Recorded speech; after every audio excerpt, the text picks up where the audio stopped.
అమ్మా అమ్మ వద్దు, అమ్మ వద్దు వద్దు వద్దు. కార్తికేయ వద్దురా. రే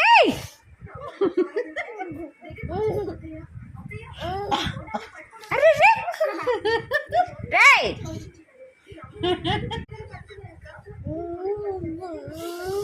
పాత జుట్టు రేయ్ ఆగు ఇంత కసి, ఇంత కసేమని.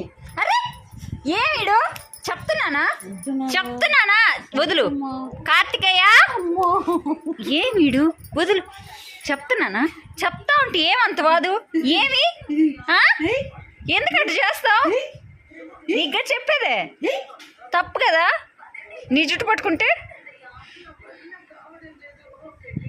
డబుల్ బీకే తాడేడా అయిపోయింది మే